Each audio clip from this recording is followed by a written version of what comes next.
பயிற்சியாளர்கள் அனைவருக்கும் வணக்கம். நான் உங்களின் சரவணன். பயிற்சியாளர்களை பகடை கணக்கில் ஏற்கனவே பார்ட் 1 வீடியோ பார்த்துட்டோம். டைஸில் பார்ட் 1 பார்த்தாச்சு. இன்றைக்கி பார்ட் 2 வீடியோ பார்க்க போகிறோம். கடைசி இந்த கணக்கு பார்த்துருந்தோம். இந்த கணக்கில் பார்த்திங்கன்னா இந்த கிளாக் வைஸ் ரொட்டேஷன் சொல்லியிருந்தேன், ரைட்டுங்களா? அது இன்னொரு முறை ரிமைண்ட் பண்ணிவிட்டு நம்ம என்ன பண்ணுறோம் அப்படின்னா இன்றைக்கி வகுப்புக்கு கடந்து போகலாம். இது நமக்கு நேற்று பார்த்த வீடியோவில் லாஸ்ட் கணக்கு. இதில் என்ன பார்த்தோம் அப்படின்னா என்ன கேட்டிருந்தாங்க, இரண்டினுடைய எதிரென்னு கேட்டிருந்தாங்க. இங்கே இருக்க புள்ளிகளில் 2 அப்படின்ற அந்த 2 புள்ளிகளை கொண்ட அந்த பக்கத்துடைய எதிரெண் என்னன்னு கேட்டிருந்தாங்க. வழக்கம் போல் இந்த மாதிரி கணக்கில் என்ன செய்ய சொல்லியிருக்கேன் அப்படின்னா 2 பகுதியிலுமே காமன் எதாவது நம்பர் இருக்கான்னு பாருங்கள். ஏதை பார்க்கணும்னா அதனுடைய எதிரெண் கண்டுபிடிக்கிறது ஈஸி. அதனால் உங்களை அதை பார்க்க சொன்னேன். அப்படி பார்க்குறப்ப முதல் பகடையில் 3, 1 இருக்குது. இது 5இன் பக்க எண்கள். அதனால் கண்டிப்பாக இது வந்து எதிரெண்ணா இருக்க வாய்ப்பு கிடையாது. அதே போல் இரண்டாம் பகடையில் வச்சு பார்க்குறப்ப 4, 2 பக்க நம்பராக இருக்குது. அப்போ அதுவும் எதிரெண்ணா இருக்க வாய்ப்பு இல்லை. ஸோ இல்லாத எண் வந்து 6 தான். அப்போ 5இன் எதிரெண் 6ஆக தான் இருக்க முடியும் அப்படின்ற மாதிரி நடத்தியிருந்தோம். பட் கேள்வி கேட்டிருக்கிறது எப்படி கேட்டிருக்காங்க அப்படின்னா 2இன் எதிரெண் கேட்டிருக்காங்க, ரைட்டுங்களா? கேள்வி 2 புள்ளிகளை கொண்டதுக்கு எதிரெண் என்னன்னு கேட்டிருக்காங்க. அதை கண்டுபிடிக்கிறது எப்படி இதுக்கு சில ஷார்ட்கட் சொல்லியிருந்தோம். திரும்ப முறை ரிமைண்ட் பண்ணுறேன். நேற்று கிளியராக கேட்கலாம் கூட, இப்போ கொஞ்சம் பார்த்துங்க. இந்த மெத்தட் கொஞ்சம் நல்லாயிருக்கும். எப்படி அப்படின்னா இப்போ முதல் பக்கத்து இருக்குது பார்த்தீங்களா, இது நீங்கள் ஒன்றுமே பண்ண வேண்டாம், ஃபிக்ஸ் பண்ணிக்கிங்க, அப்படி இருக்கட்டும். இந்த ரெண்டாவது பக்கத்து இருக்குது இல்லையா, அதை கிளாக் வைஸில் ரொட்டேட் பண்ணு. கிளாக் வைஸ் எப்படி ரொட்டேட் பண்ணுறது நல்லா கவனிச்சுங்க. முதல் பகடை இருக்குது இல்லையா, முதல் பகடை அப்படியே தான் இருக்குது. இப்போ இது கிளாக் வைஸாக நீங்கள் பார்க்குறப்ப 5க்கு அடுத்தபடியாக எந்த நம்பருக்குன்னு பாருங்கள். முதல் பகடையில் 5 விட்டுருங்க. அடுத்து கிளாக் வைஸ் பார்த்து எங்கே ஆரம்பிப்பீங்க? இந்த பக்கத்தில் ஆரம்பிப்போம். இந்த பக்கத்தில் என்ன இருக்குன்னா 3, அதுக்கு அடுத்து 1 இருக்குது. கரெக்டாக? நல்லா கவனிங்கப்பா. இந்த முதல் பகடையில் 5 இங்கே இருக்குப்பா. இதுக்கு அடுத்தபடியாக நீங்கள் கிளாக் வைஸ் பார்த்து எந்த நம்பர் இருக்குது? இதுக்கு கிளாக்னா இப்படி தான் ரொட்டேட் பண்ணுவோம். ஸோ இந்த இடத்துல 3 இருக்குது, அதை தொடர்ந்து 1 இருக்குது. அப்போ 5க்கு அடுத்தபடியாக 3, 1 இருக்குது. கரெக்டாக? ஓகே. அதே மாதிரி இந்த 5 இருக்கு இல்லையா, இந்த 5 கிளாக் வைஸை வச்சுக்கிட்டு இதற்கு அடுத்தபடி என்ன நம்பர் இருக்குன்னு நீங்களே பாருங்கள். என்ன இருக்குது? 2, 4 இருக்குது. நீங்கள் இப்படி கிளாக் வைஸை பார்த்தாலே அடுத்து 2 தான் இருக்குது, அதுக்கப்புறம் தான் 4 இருக்குது, ரைட்டுங்களா? சரி, எழுதியாச்சு. இப்படி ஏன் எழுதுனீங்க சார் அப்படின்னா, இப்போ இதை வச்சு பார்க்குறப்ப 5இன் எதிரெண் 6 நம்ம ஆல்ரெடி பார்த்துட்டோம், கண்டுபிடிச்சிட்டோம். இப்போ 3இன் எதிரெண் 2ஆக தான் இருக்கும், 1இன் எதிரெண் 4ஆக தான் இருக்கும். நம்ம எழுதுன வச்சு அப்படி போட்டுடலாம். ஆனால் நீங்கள் அதை கிளாக் வைஸில் தான் இங்கே அந்த நம்பர் எழுதியிருக்கணும். நல்லா கவனிங்க. இப்போ இங்கே 5 இருக்குது அப்படின்னா கிளாக் வைஸில் 3 எழுதுனதுக்கு அப்புறம் தான் 1 எழுதியிருக்கணும். 1 எழுதி 3 எழுதக்கூடாது, அது ஆன்டி கிளாக் வைஸாக மாறிடும். இங்கே அதே மாதிரி தான். இங்கே 5 இருக்குது இல்லையா, கிளாக் வைஸ்னால் முதல் என்ன வந்தது? 2 தான் வருது, அதுக்கு அப்புறம் தான் 4 வருது. நீங்கள் 4 எழுதி 2 எழுதக்கூடாது. 5க்கு அடுத்தபடியாக பாருங்கள். எந்த பக்கத்தை நம்ம காமனாக பார்க்குறோமோ அதுக்கு அடுத்த பக்கத்தில் இருந்து கிளாக் வைஸ் பார்த்திங்கன்னா சரியாக வரும். இப்போ பாருங்கள், வந்துருச்சா? இப்போ இதனுடைய எதிரெண் இது, இதனுடைய எதிரெண் இது. இந்த மாதிரியும் டக்குன்னு கண்டுபிடிக்கலாம், ரைட்டுங்களா? ஓகே, 2 மெத்தடும் சொல்லியிருக்கோம். உங்களுக்கு எந்த மெத்தட் ஈஸியோ அதை ஃபாலோ பண்ணிக்கோங்க. ஸோ ஓகே, 2 பகடை 3 பகடை ஓவர். 4 பகடைகளை இன்றைக்கி பார்க்கலாம். ஒரே பகடையின் 4 வெவ்வேறு நிலைகள் கொடுக்கப்பட்டுள்ளன. 4ஐ காண்பிக்கும் பக்கத்திற்கு எதிராக உள்ள பக்கத்தில் இருக்கும் எண் எது? பக்கத்திற்கு எதிராக உள்ள பக்கம்னா எதிர்பக்கம் தான் அது. ஓகே, 4இன் எதிர்பக்கம் கேட்டிருக்காங்கப்பா. ஓகே, 4 பகடையில் ஏதாவது காமனாக நம்பர் இருக்கான்னு பாருங்கள். இல்லை, ஏதாச்சும் இருக்குது. 4 பகுதியில் காமனாக ஒரு நம்பர் இருக்குது, பாருங்களேன். 3 இருக்குது. இப்போ 3இன் எதிரெண்ண ஈஸியாக கண்டுபிடிச்சிடலாம். கண்டுபிடிங்க. முதல் இதில் 4, 2 இருக்குது, அப்போ அது வராது. அடுத்த பகுதியில் 4, 5 இருக்குது. 4 ஆல்ரெடி எழுதிட்டோம், அதனால் 5 மட்டும் எழுதிக்கிங்க. அதுக்கு அடுத்த பகுதியில் 1, 5 இருக்குது. 5 ஆல்ரெடி எழுதிட்டோம், ஸோ 1 மட்டும் எழுதிக்கிங்க. அதுக்கு அடுத்த படியில் 1, 2 இருக்குது. 2 ஆல்ரெடி எழுதிட்டோம், ஸோ 1 மட்டும் எழுதிக்கிங்க. இல்லாத நம்பர் 6, அந்த 6 தான் 3இன் எதிரெண். கேள்வி 4இன் எதிரெண் கேட்டிருக்காங்க. அதனால் இப்போ கண்டுபிடிச்சதை இந்த பக்கம் எழுதி வச்சுருங்க. 3இன் எதிரெண் 6. அடுத்து 3 பகடையில் காமனாக எதாவது நம்பர் இருக்கான்னு பாருங்கள். 3 பகடையில் காமனாக எதாவது இருக்கா? 4 இல்லை, 3 ஆல்ரெடி நோட் பண்ணிட்டோம். 1 கூட 2ல் தான் இருக்குது. ஸோ 5, ஓகே, எல்லாமே 2 தான் இருக்குது. ஸோ அதனால் என்ன பண்ணிங்க, முதல் 2 பகுதி எடுத்துங்க. இந்த 2 பகுதியில் காமனாக வேறு எதாவது நம்பர் இருக்கான்னு பாருங்கள். காமனாக 4 இருக்குது. காமனாக 4 இருக்குது. ஓகே, இப்போ இதில் இல்லாத நம்பர் எதுன்னு பாருங்கள். 4 அப்படின்றப்ப 2,3 பக்க நம்பர்களாக மாறிடும். ரெண்டாவது பகுதியில் பார்க்குறப்ப 3,5 3 ஆல்ரெடி இருக்குது, ஸோ 5 மாறிடும். அப்போ 4 2 3 5 இருக்குது. இல்லாத நம்பர் 2 நம்பர் இருக்குது. 1 1 6 1 1 1 6 1. இந்த ரெண்டுமே பதிலாக இருக்க வாய்ப்பு இருக்குது. ஆனால் 6 இருக்குமானா இருக்காது. ஏன்னா ஏற்கனவே பாருங்கள் 3 எதிரன் 6 கண்டுபிடிச்சி வச்சுருக்கோம். அப்போ 6 இல்லை அப்படின்னா 4 எதிரன் 1ஆகத்தான் இருக்க முடியும். 4 எதிரன் 1ஆகத்தான் இருக்க முடியும். எனவே 4 எதிரே நினைப்பா 1. ரைட்டுங்களா? ஓகே, இப்படி தான் கண்டுபிடிக்கணும். அடுத்த ஒரு பகடை பாருங்கள். ஒரு பகடையின் 4 நிலைகள் கொடுக்கப்பட்டுள்ளது. பிக்சரை பார்த்துங்க. கொஸ்டின் என்னென்னு பாருங்கள். 6 எதிர்பக்கம் கேட்குறாங்க. நம்ம டேரெக்டாக 6 கண்டுபிடிச்சிடலாம். ஏன் சார் அப்படின்னா 6 தான் 3 பகடையுமே இருக்கே. 3 பகுதியில் 6 இருக்குனால டேரெக்டாக என்ன பண்ணலாம், 6 கண்டுபிடிக்கலாம். ஸோ அதுக்கு முன்னாடி நம்ம பழைய மெத்தட் பிரகாரம் 4 எதை காமனாக நம்பர் இருக்கிறவங்க கூட பாருங்கள். பார்த்து இல்லைன்னா அப்புறம் கூட நம்ம என்ன பண்ணிக்கலாம், 6 எடுத்துக்கலாம். 4 பகுதியிலையும் காமனாக எந்த நம்பருமே இருந்த மாதிரி தெரியல. எஸ், ஸோ அதனால் நம்ம 6 எடுத்துக்கலாம். அப்போ 6 எதிரின்னு பார்க்க போகிறோம். அப்போ இதில் பார்த்தீங்கன்னா 3,2 இருக்குது. அது சைடு நம்பர் தான். அப்போ அது வாய்ப்பு இல்லை. அடுத்ததில் பார்க்குறப்ப 2,4 இருக்குது. 2 நம்ம ஆல்ரெடி எழுதிட்டோம், அதனால் 4 மட்டும் எழுதிக்குங்க.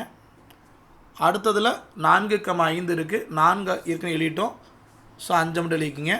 இல்லாத நம்பர் 1 தான். அப்போ 1 தான் 6 எதிரெண்ணா இருக்க முடியும்.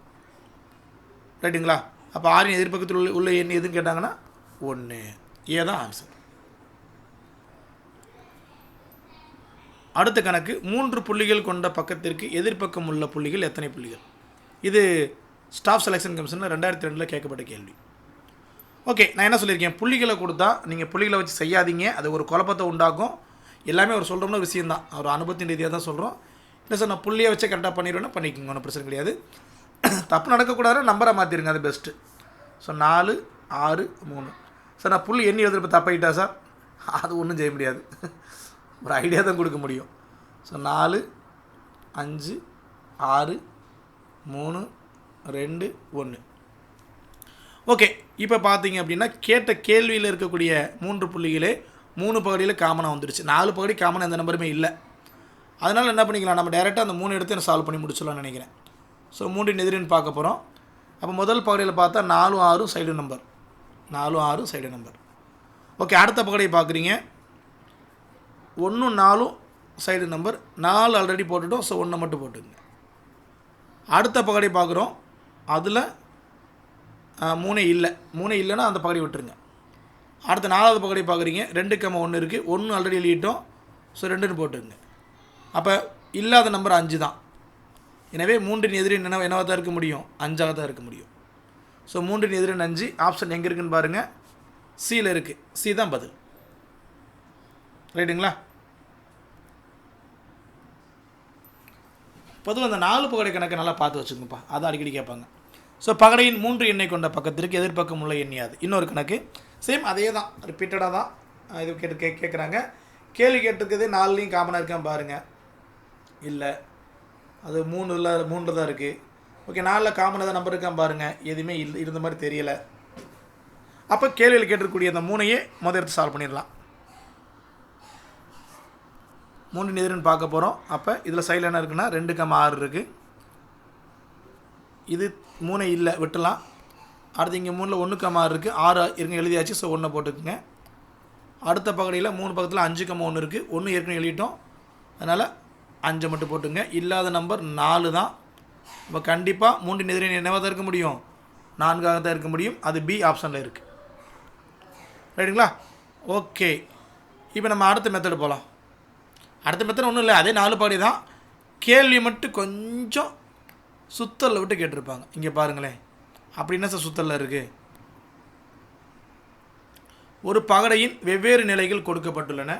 படம் 3இல் உள்ள நிலையில் பகடை உள்ளபோது அடிப்பக்கத்தில் எந்த எண் இருக்கும், எந்த நம்பர்னே சொல்லலை. அப்போ நம்ம என்ன பண்ணோம்னா, அவங்க சொல்லியிருக்கக்கூடிய அந்த பிக்சர் 3 பார்க்கணும். 3ஆவது பிக்சர் எங்கேப்பா இருக்குது, அந்த இங்கே இருக்குது. இந்த பிக்சரை பார்த்துட்டு அதோடைய அடிப்பக்கத்தில் என்ன நம்பர் கண்டுபிடிக்கணும்.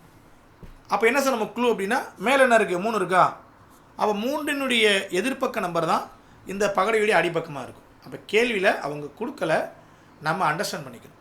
3ன் எதிர்பக்கம் தான் கண்டுபிடிக்க சொல்லியிருக்காங்கன்னு பார்க்கணும். ரைட்டுங்களா? 3ன் எதிர்பக்கம் 4 பகுதியிலும் ஒரு 3 நம்பர் காமனாக இருக்கான்னு பார்த்தா இல்லை, ஒரே பகுதியில் இருக்குது. அப்போ வில்லங்க ஆரம்பிக்குதுன்னு அர்த்தம். ஏன் சார் அப்படி சொல்கிறீங்க? கண்டிப்பாக. அப்போ என்ன பண்ணணும், எல்லா பகுதியிலுமே காமனாக இருக்க நம்பர் எதாவது இருக்குன்னு முதல் பாருங்கள். கண்டிப்பாக இல்லை. ஸோ 4 ஒரு 3 பகுதியில் இருக்குது. அப்போ எடுத்துன்னு முதல் அது கண்டுபிடிச்சிடலாம். 4ன் எதிர் என்ன கண்டுபிடிச்சி வச்சுக்கலாம். 4ன் எதிர் என்ன கண்டுபிடிச்சி வச்சுக்கலாம். முதல் பகுதியில் பார்க்குறோம் 5,6 இருக்குது, எழுதிக்குங்க. அடுத்த பகுதியில் 5,1 இருக்குது, 5 ஏற்கனவே எழுதியிருக்கோம், அதனால் 1 மட்டும் போட்டுக்குங்க. இந்த பகுதி வராது. இந்த பகுதி எடுக்கிறப்ப இதுலேயும் 4 பக்கத்தில் 2,1 இருக்குது, 1 ஏற்கனவே இருக்குன்னா 2 மட்டும் போடுறோம். ஸோ இல்லாத நம்பர் என்னப்பா, இல்லாத நம்பர் பார்த்தா 3 தான். அப்போ 4ன் எதிரன் 3 மைண்டில் வச்சுக்கோங்க. 4ன் எதிரன் 3 கரெக்டா? கேள்வி என்ன பார்த்தோம், 3வது பகடையில் மேலே இருக்க பக்கத்துக்கு அடிப்பக்கம், அது 3 தானே. அப்போ 3ன் அடியில் என்ன இருக்கும், அதோடைய எதிர்பக்கமாக இருக்கக்கூடிய 4 தான் இருக்கும். பதில் வந்துருச்சா? அப்போ இந்த கேள்வியில் பகடை காமன் தான், பட் அந்த கேள்வியை மட்டும் அண்டர்ஸ்டாண்ட் பண்ணி எழுதணும். ஸோ இந்த மாதிரி கேட்பாங்க. வேறு ஓகே, இப்போ உங்கள் மைண்ட் வைஸ் நான் கேட்ச் பண்ணியிருக்கேன். என்ன சார் சொல்கிறீங்க, என்ன சார் ஒரே மாதிரி பகடை ஒரே மாதிரி இருக்குது, கொஞ்சம் த்ரில்லாக ட்விஸ்டடாக ஒரு கணக்கு வேணுமே, அதுக்கு தான் அந்த கணக்கு டிஸ்பிளே பண்ணியிருக்கேன். பாருங்களேன், ஒரு கனசதுரத்தின் எதிரெதிர் பக்கங்களில் உள்ள புள்ளிகளின் மொத்த எண்ணிக்கை எப்பொழுதும் 7 எனில், அவங்களே சொல்லிட்டாங்க ஒரு கண்டிஷன், ஆப்போசிட் இருக்கக்கூடிய 2 நம்பரை கூட்டினா எப்போதுமே 7 வரணும். அந்த மாதிரி இருந்துச்சு அப்படின்னா கீழே இருக்க பகடையில் எது கரெக்டுன்னு கேட்குறாங்க. இது எப்படி சார் பார்க்குறது? ரொம்ப சிம்பிள். இங்கே பாருங்களேன், முதல் பகடை எடுத்துக்கிறோம். இங்கே 6 இருக்குது. அப்போ இது எதிரன் 7 இருக்கணும்னா கண்டிப்பாக 1 தான் வரணும். 6ன் எதிரன் 1 வந்தால் மட்டும்தான் அது 7ஆக வரும். ஆனால் அந்த 1 இங்கே எங்கே கொடுத்துருக்காங்க பாருங்கள், சைடு நம்பராக கொடுத்துருக்காங்க. அப்போ இது வந்து அந்த சொன்ன கண்டிஷன் படி இல்லை, அப்போ இது தப்பு.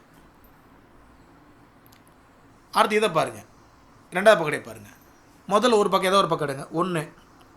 அப்போ இது எதிர்பக்கம் என்னவா இருந்தாகணும் 7 அப்படின்னா 6 இருக்கணும். 6 நம்ம இந்த பார்வையில் இல்லை பாருங்கள். அப்போ எதிர் என்ன இருக்க வாய்ப்பு இருக்குது, டிக் அடிச்சுக்குங்க. இங்கே 3 இருக்குது. 3ன் எதிரன் எந்த நம்பராக இருந்தால் 7ஆக இருக்கும்னா 4. அந்த 4 இங்கே பாருங்கள் பார்வையில் இல்லை. அப்போ இது 2வது கண்டிஷனை சாட்டிஸ்ஃபை பண்ணுது. இன்னொரு பக்கம் 5 இருக்குது. அப்போ அதோடைய எதிரன் 2ஆக இருந்துச்சுன்னா 7 வரும். அப்போ அதுவும் நம்ம பார்வையில் இல்லை. அப்போ இந்த 3மே சாட்டிஸ்ஃபை பண்ணுது. பி தான் பதில். ரைட்டுங்களா? இப்போ புரிஞ்சிருச்சு. இருந்தாலும் இன்னும் அடுத்த 2 ஆப்ஷன் பார்ப்போம் கற்றுக் கொடுக்குறதுனால. இங்கே பாருங்கள் 6 இருக்குது. அப்போ ஆப்போசிட் நம்பர் வந்து 1ஆக தான் இருக்க முடியும் 7 வரதுனால. அப்போ அதனால் இதில் வந்து 6க்கு ஓகே தான். 3வது படியில் 6 ஓகே தான். சைடில் பார்க்குறோம் 4 இருக்குது. 4ன் கூடுதல் வந்து எப்போ 7ஆக மாறும் அப்படின்னா 3 கூட்டினா மாறும். ஆனால் அந்த 3 பாருங்கள் பார்வையில் கொடுத்தாச்சு. பார்க்குறப்பே தெரியுதுன்னா அது எதிரென்ன இருக்க வாய்ப்பே கிடையாது. அப்போ இதுவும் தப்பு தான். அதே மாதிரி இங்கே பாருங்கள் 5 கொடுத்துருக்காங்க. 5 கொடுத்தா எப்போ 7ஆக மாறும், எதிரெண்ணி 2ஆக இருக்கணும். ஆனால் அந்த 2 பேருக்கு சைடில் கொடுத்துட்டாங்க. அப்போ இந்த 3மே தப்பு தான். இது ஒன்று தான் கரெக்ட். இவ்வளோ தான். உங்களுக்கு கான்செப்ட் புரிஞ்சு போச்சு அப்படின்னா இந்த மாதிரி எப்படி கணக்கு கொடுத்தாலும் உங்களால் என்ன பண்ண முடியும், ஆன்சர் பண்ண முடியும். அடுத்து இதை பாருங்களேன், ஒரு 4 பகடையை கொடுத்துட்டாங்க. பட் நம்ம வழக்கமாக பார்க்கக்கூடிய நம்பர்ஸ் இல்லை, சிம்பிள்ஸ் இல்லை, டாட்ஸ் இல்லை, சிம்பிள் கொடுத்துருக்காங்க. இதை வச்சு எப்படி சார் கண்டுபிடிக்கிறது? வாங்க ட்ரை பண்ணி பார்க்கலாம். நல்லா கவனித்து பாருங்கள். முதல்ல இதில் ஏதோ ஒரு செவ்வகம் கொடுத்துருக்காங்க, வட்டத்திலேயே டபுள் ரிங் கொடுத்துருக்காங்க, சிங்கிள் ரிங் கொடுத்துருக்காங்க. அப்புறம் செவ்வகத்தில் டபுள், வட்டத்தில் சிங்கிள், ஒரு சமக்குறி மாதிரி போட்டிருக்காங்க. இன்னொன்றில் முக்கோணம் வந்துருக்கு. ரைட்டுங்களா? வரட்டும் வரதில் வரட்டும். இப்போ முதல் கேள்வியை பாருங்கள். 4ன் அடிப்பகுதியில் குறியீடு. 4வது படத்தில் அடிப்பகுதியில் என்ன வரும் கேட்குறாங்க. 4வது படத்தில் அடிப்பகுதி என்னவா இருக்கலாம் கேட்குறாங்க. இந்த மாதிரி கணக்குகளை கண்டிப்பாக நம்ம ஆட்கள் குழப்பிடுவாங்க. கண்டிப்பாக நீங்களும் இந்த இடத்துல இது எப்படா கண்டுபிடிக்கிறது, நம்பராக தான் கண்டுபிடிக்கலாம். நீங்களே ட்ரை பண்ணி பாருங்கள், சில மெத்தட் ட்ரை பண்ணி பாருங்கள், குழப்பிடும். நான் ஒரு ஐடியா தரேன், இந்த ஐடியாவை ஃபாலோ பண்ணி பாருங்கள், கண்டிப்பாக உங்களுக்கு சக்ஸஸ் தான். என்ன சார் ஐடியா அப்படின்னா, இங்கே இருக்க சிம்பிளுக்கு எல்லாமே ஒரு நம்பர் கொடுத்துருங்க. எப்படி சார்? இப்போ நானும் ஒரு நம்பர் கொடுக்குறேன் பாருங்களேன். அதாவது இது மாதிரி கொடுத்துருங்க. நான் இங்கே எழுதியிருக்கேன் பாருங்கள், இந்த மாதிரி கொடுத்துருங்க. அதாவது ஒரு சிங்கிள் செவ்வகத்துக்கு 1ன்னு கொடுங்க, வட்டத்துக்கு 2ன்னு கொடுங்க. நம்மளை கொடுக்கலாமா சார்? எப்படி வேணால் கொடுக்கலாம். பாருங்கள், நானாக கொடுக்குறேன் பாருங்கள். இதை எடுத்துக்குவோம். இதில் இருக்க உருவத்துக்குள்ள வரிசையாக கொடுங்க. நம்மளை வச்சுக்கிறதான். இதை 1ன்னு வச்சுக்கலாம். இப்படி டபுள் வட்டம் வருதா, இதை 2ன்னு வச்சுக்கோங்க. சிங்கிள் வட்டம் வருதா, அதை 3ன்னு வச்சுக்கோங்க. நம்ம வைக்கிறதான். அடுத்து வேறு என்ன இதில் சிம்பிள் இருக்குது, சமக்குறி இருக்குது, அதை 4ன்னு வச்சுக்கோங்க. அடுத்து பார்த்தீங்கன்னா முக்கோணம் இருக்குது, முக்கோணத்தை 5ன்னு வச்சுக்கோங்க. அடுத்து அந்த டபுள் பாக்ஸ் இருக்குது, அதை 6ன்னு வச்சுக்கோங்க. நம்மளாம் நீங்கள் இப்படி மாற்றி கூட வச்சுக்கோங்க, தப்பு வராது, கரெக்டாக தான் வரும். வச்சுட்டு இப்போ பாருங்கள், கேள்வி என்ன கேட்டிருக்காங்க, 4ன் அடிப்பகுதியில் உள்ள குறியீடு எது? 4வது படம் இதுதான். அப்போ இந்த இதுக்கு அடிப்பகுதியில் இருக்க குறியீடு கேட்குறாங்க. இந்த நான் ரவுண்ட் பண்ணியிருக்கேன் பார்த்தீங்களா, இதுக்கு நான் என்ன நம்பர் வச்சுருக்கேன் பாருங்கள், அதான் 1ன்னு வச்சுருக்கேன். அப்போ நம்ம என்ன கேட்குறாங்கன்னா, ஒன்றின் எதிரன் கேட்குறாங்கன்னு அர்த்தம். ஒன்றின் எதிரன் கேட்குறாங்கன்னு அர்த்தம். ஓகேவா? நம்ம நம்பர் கணக்கு மாதிரி கொண்டு வந்துட்டேன். சரி, இப்போ இந்த பிக்சரை நல்லா பாருங்கள். எந்த சிம்பிள் வந்து காமனாக கொடுத்துருக்காங்கன்னு பார்க்குறீங்க. நம்ம ரவுண்ட் பண்ணியிருக்கோம் இல்லையா, அதுதான் காமனாக கொடுத்துருக்காங்க. ஒரு 3 இதில் வருது. அப்போ என்ன பண்ணுங்கள், மீதி இருக்கிறதுக்கு எல்லாத்துக்குமே நம்பரை பார்த்து எழுதுங்க. இப்போ முதல்ல எடுத்துக்கோங்களேன். பிக்சர் எடுத்தீங்க அப்படின்னா டபுள் ரிங் இருக்குது, ஒரு சிங்கிள் ரிங் இருக்குது. டபுள் ரிங்குக்கு நம்பர் வந்து 2, கரெக்டாக? சிங்கிளுக்கு வந்து 3. அப்போ இது அதோடைய பக்க எண்கள், ரைட்டா? அதே மாதிரி 2வது படத்துக்கு தேவையில்லை, ஏன்னா அதில் அது கிடையாது. 3வதில் பாருங்கள், சமக்குறி இருக்குது, ஒரு முக்கோணம் இருக்குது. சமக்குறி வந்து 4, முக்கோணம் வந்து 5. அடுத்து இந்த படத்தை பார்க்குறோம். இதில் முக்கோணம் ஆல்ரெடி போட்டாச்சு, டபுள் ரிங்கும் ஆல்ரெடி போட்டாச்சு. அப்போ ரெண்டுமே எழுத வேண்டிய அவசியம் இல்லை. அப்போ இல்லாத நம்பர் 6 தான். அப்போ கண்டிப்பாக ஒன்றின் எதிரே 6 தான். ஆனால் அந்த 6க்கு நீங்கள் என்ன சிம்பிள் வரைஞ்சிருக்கீங்க பாருங்கள். எங்கே இருக்குது? 6க்கு இந்த டபுள் செவ்வகத்தை நம்ம போட்டிருக்கோம், ரெக்டாங்கிள் போட்டிருக்கோம். அப்போ இதுதான் பதில். அது எங்கே இருக்குதுன்னு பாருங்கள், டியில் இருக்குது. அப்போ டி இஸ் தி ஆன்சர். இந்த மாதிரி கொடுத்துருக்க சிம்பிளை நம்பராக மாற்றி பண்ணிங்கன்னா ரொம்ப பக்காவாக வரும். சேம் அதே மாதிரி தான் அடுத்த கொஸ்டின் கவனிங்க. சமக்குறிக்கு பகுதிக்கு எதிரே உள்ள குறியீடு எது? சமக்குறிக்கு நம்ம என்ன நம்பர் போட்டிருக்கோம்? 4ன்னு போட்டிருக்கோம். அந்த 4க்கு எதிரேன்னு கேட்குறாங்க. சமக்குறி பார்த்தீங்கன்னா ஏறக்குறைய 2 பிக்சரில் இருக்குது, கரெக்டாக? பரவாயில்ல. அப்போ என்ன பண்ணுங்கள், அதோடைய எதிரின்னு கண்டுபிடிக்கிறோம்.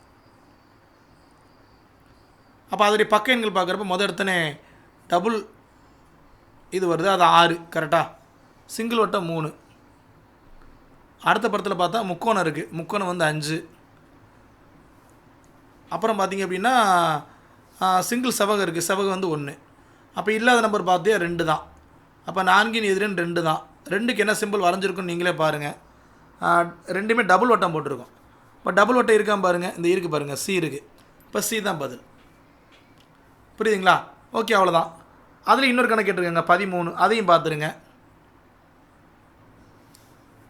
முக்கோணத்திற்கு குறிக்கு எதிராக உள்ள குறியீடுன்னு கேட்குறாங்க. நம்ம ஏற்கனவே 2 இது ஆப்போசிட் கண்டுபிடிச்சி வச்சுட்டோம். அதனால் என்ன பண்ணிக்கலாம், மீதி நம்மளே போட்டுடலாம். சரி, இருந்தாலும் பார்க்கலாம். பார்த்த கணக்கில் என்ன பார்த்தோம் அப்படின்னா, அந்த சிங்கிள் செவ்வகத்துக்கு ஆப்போசிட் என்ன பார்த்தோம்? டபுள் செவ்வகம் பார்த்தோம், கரெக்டாக? அதாவது 1க்கு எதிரான 6ன்னு பார்த்தோம், ரைட்டா? இப்போ 2வது பார்த்தது எப்படி பார்த்தோம் அப்படின்னா, அந்த சிங்கிள் வட்டத்துக்கு சமக்குறிக்கு ஆப்போசிட்டில் அந்த டபுள் ரிங்கை பார்த்துட்டோம். சமக்குறி 4ன்னு வச்சுருந்தோம், டபுள் ரிங் பார்த்திங்க அப்படின்னா 2ன்னு வச்சுருந்தோம். அப்போ மீதி இருக்கிறது எதுப்பா இருக்குது? 3, 5 தான். இப்போ 3, 5 தான் ஒன்றுக்குண்டு எதிராக இருக்க முடியும். 3, 5 மட்டும் தான் ஒன்றுக்குண்டு எதிராக இருக்க முடியும், ரைட்டுங்களா? ஸோ இதில் 3 தான். இதில் 5ன்றது முக்கோணம் அப்படின்னா 3 என்னன்னு பாருங்கள். 3 வந்து சிங்கிள் வட்டம். இங்கே பாருங்கள், 3 வந்து சிங்கிள் வட்டம். அப்போ சிங்கிள் வட்டம் எங்கே இருக்குன்னு பாருங்கள். 13வது கேள்விக்கு சிங்கிள் வட்டம் எங்கே இருக்குன்னா ஏல இருக்குது. அப்போ ஏ தான் பதில். இந்த மாதிரி ஒரே ஒரு பிக்சர் வச்சு 3 கொஸ்டின், இப்படி 3 கொஸ்டினில் கேட்க மாட்டாங்க, ஒன்று தான் கேட்பாங்க. இப்போ நம்ம என்ன பண்ணோம், ஒரே கணக்கு வச்சு ஒரு 3 இதை சால்வ் பண்ணியிருக்கோம், ரைட்டுங்களா? ஸோ இந்த மாதிரி சுவாரஸ்யமான கணக்குகளோடு நாளைக்கு மீட் பண்ணலாம். நான் ஒரு அறிவியல் ஆசிரியர், கணக்கு நல்லா எடுக்கிறேன்னா இல்லையான்றதை கமெண்டில் சொல்லுங்கள், ரைட்டுங்களா? Thank you to all.